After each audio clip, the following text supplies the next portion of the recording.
All right. I know you didn't come out here to see me, but some of you did. Cool. All right.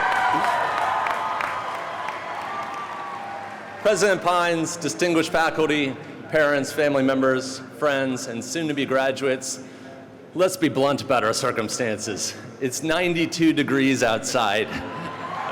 We're halfway through a ceremony where the people we're celebrating are sitting in the blazing sun, dressed in black, heat-trapping nylon tents. We're at the back end of a pandemic that took a 2-year bite out of our celebrants' college experience. And you've got a guy who draws stick figures as your keynote speaker.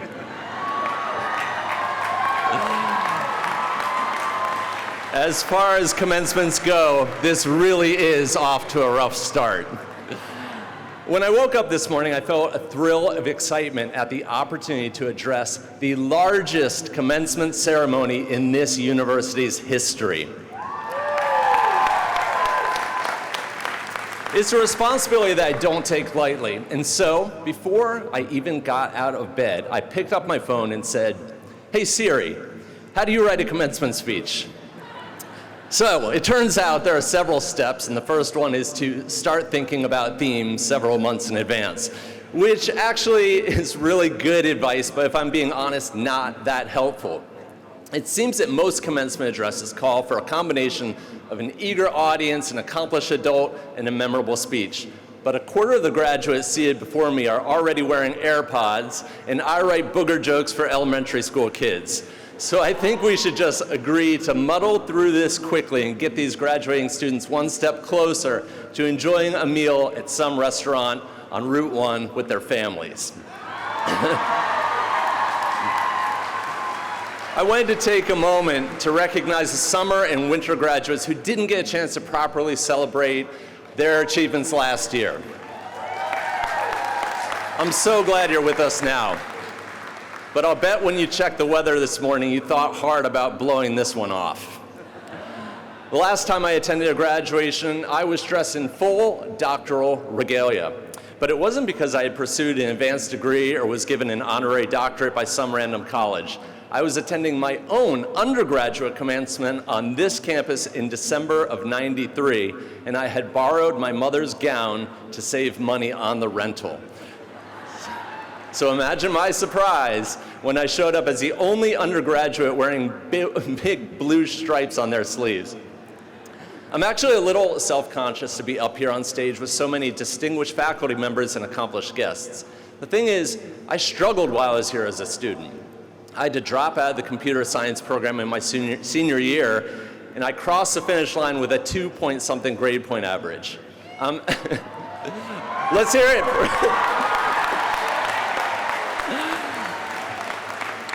I'm actually hoping my mother can't figure out how to stream this event because I really don't need her knowing about my report card.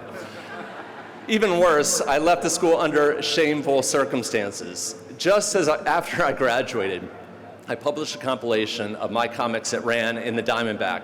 I printed flyers advertising my book on the most obnoxiously neon green paper I could buy at Kinko's.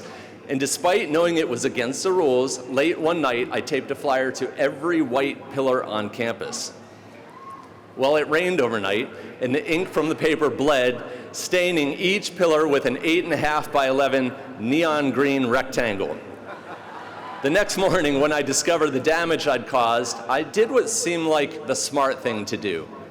I ran. So, I guarantee you, every student graduating today is starting off on better footing than I did when I left here 30 years ago as an unemployable vandal. It was only last fall when I worked up the courage to return to campus, and that was only because I needed to drop off my son at Cumberland Hall to start his freshman year here. But even then, I was keeping an eye out for the campus police. It really is amazing how much this place has changed since I've been here. This stadium is twice the size it was in the 1990s, and there are new buildings everywhere. Downtown College Park has gotten a serious facelift, and the VU is just a sticky floored memory. That's an awful lot of change for 30 years. Wait, we're still in the ACC, right? Oh, I just lost the crowd. You might get the impression You might get the impression from the text of my introduction that when I graduated, I had a clear-eyed vision of the person I'd one day become. But nothing could be further from the truth. Here's what I've been up to since I graduated. I became a night production manager for the Diamondback, then a graphic designer at a newspaper, then a medical software engineer, then a programmer for an educational website. In 2007, I worked with a talented team of people to create a virtual online world called Poptropica. And later that year, after working on a manuscript for 9 years, I published my first book, Diary of a Wimpy Kid. Thank you. And since then, I've worked on feature films and in television, and I've traveled all over the world. It was a twisty path from the moment I graduated from Maryland to this one. And even though I used almost everything I learned along the way, unfortunately, I still haven't figured out how to make use of my criminal justice degree. At least not yet. I don't know what your journey will look like, but whatever your plan is at this moment, it's likely to change. The most successful graduates will be the ones who see change not as an obstacle, but as an opportunity. Consider this, when I graduated, the internet wasn't even really a thing. Social media wasn't a dot on the horizon. If you wanted to make a phone call, you had to find a working payphone somewhere and then fish through your pockets for quarters. What will the world look like 30 years from now? If recent history is any guide, the future will be almost unimaginably different. Siri told me that at the 1/3 mark of my commencement address, I needed to get to the messagey part of the speech, and we're in the thick of that now. I'd like to kick this portion off by telling you a story I've never shared before. My travels as a touring author have taken me all over the world. Sometimes I end up visiting countries that aren't especially safe to visit. About 10 years ago, I was headed to a country in which US citizens had recently been targeted in terrorist attacks. To make matters worse, while I was en route, the country I was visiting provoked its much bigger neighbor with an act of war. So on a layover to my destination, I wrote a letter to my 2 young sons just in case something happened to me. I know that it sounds a little melodramatic now, but in that moment, I wanted to make every word count. I told my boys there were only 2 things I wanted for them. I hope that they be productive and that they be kind. Because if you're productive and love what you do, you'll be happy. And if you're kind, you'll make other people happy. It really is just that simple. My next story takes place in downtown Houston.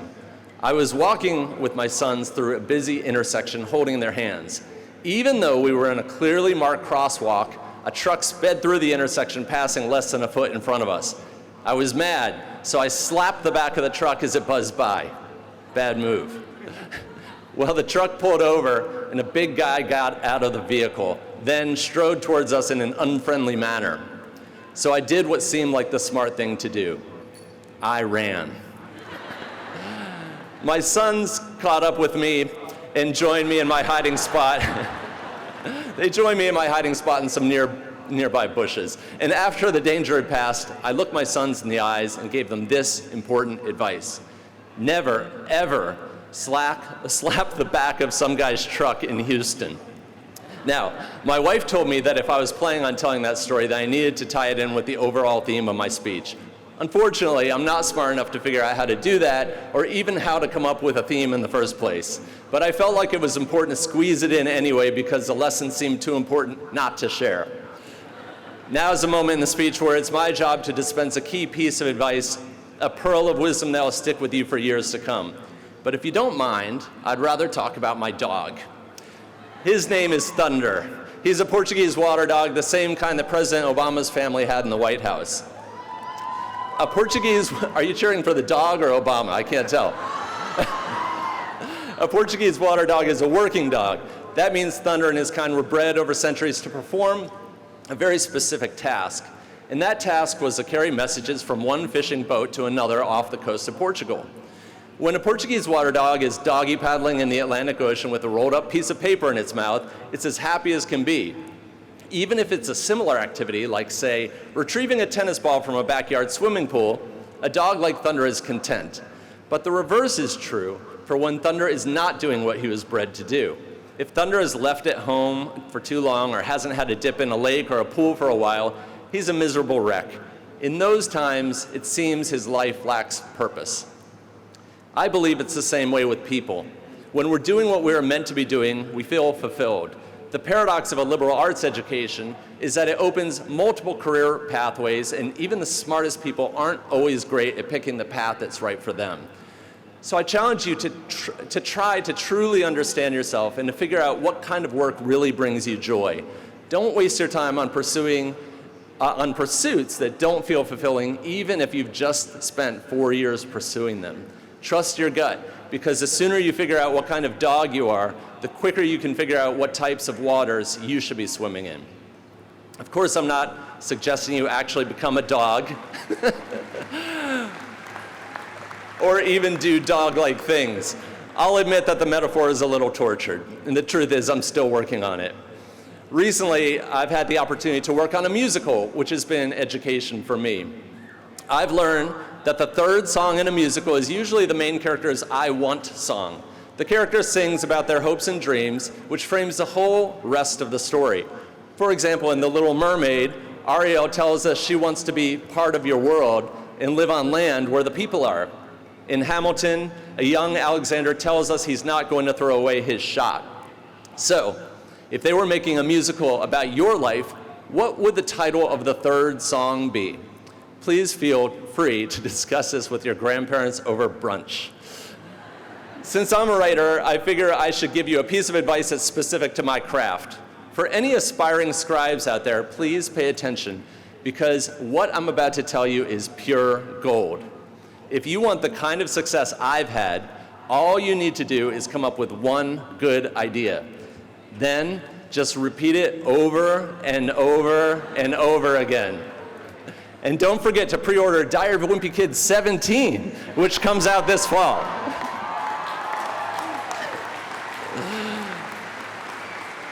I'm sure that I've missed the opportunity to impart a more meaningful message to you today. Part of that's just poor planning, and that's on me. But part of it is because at 51 years old, I feel like I'm just starting to figure things out.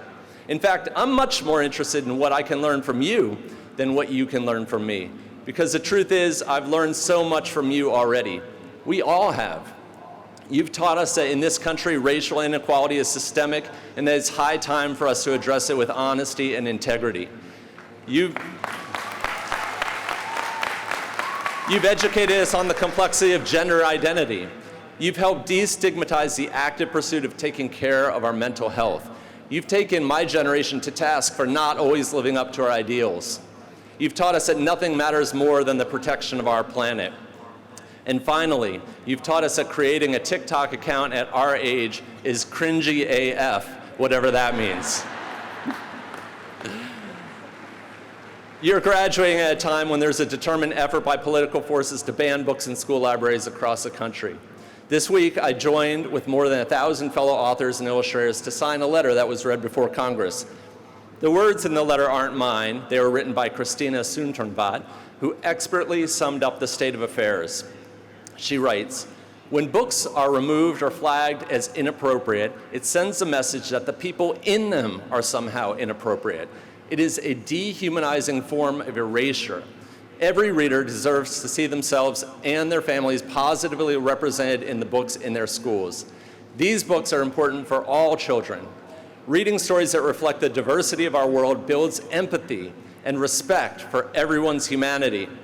At a time when our country is experiencing an alarming rise in hate crimes, we should be searching for ways to increase empathy and compassion at every turn." I couldn't agree more.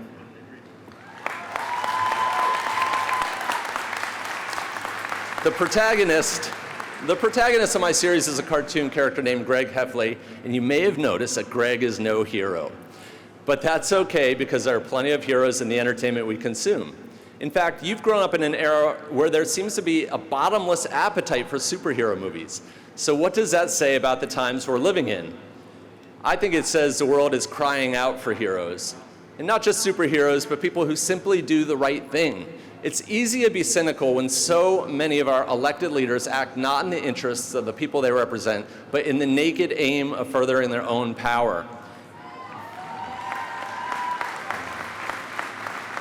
Integrity and courage are easy to spot because they're such rare qualities. Maybe the last 4 years of have been your superhero origin story.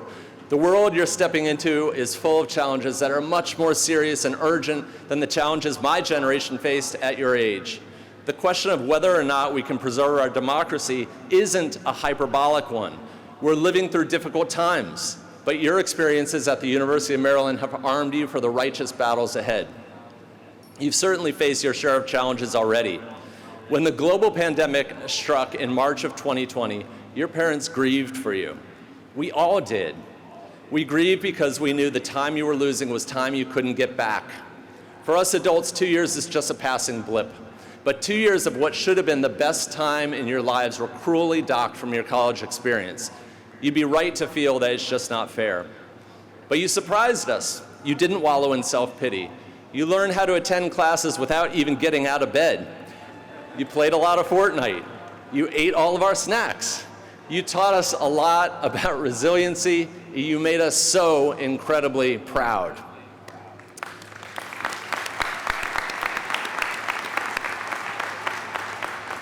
Speaking of pride, I couldn't be more proud than to be standing here today addressing my fellow Terps.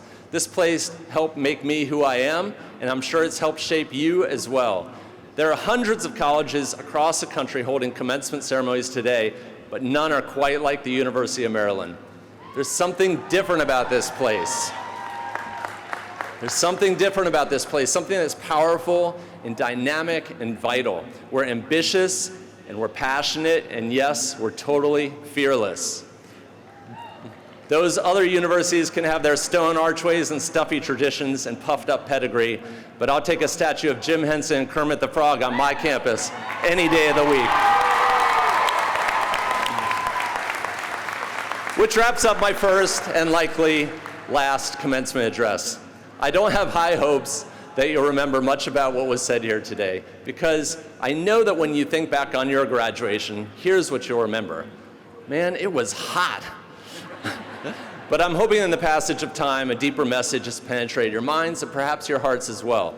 There's just one thing I hope you'll carry with you as you go forward on life's journey. It's this: never, ever slap the back of some guy's truck in Houston. Thank you again for this amazing honor, and congratulations to the class of 2021 and 2022.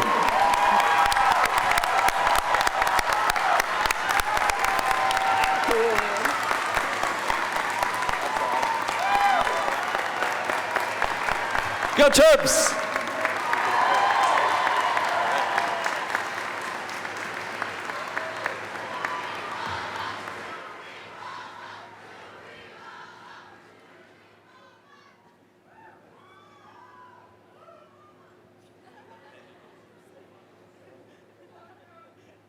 All right, this one's distinguished guest, please welcome to the stage the Dean for the College of Agriculture and Natural Resources, Dr. Craig Bayrudy. All right, this is for the fans. Zoo-wee mama!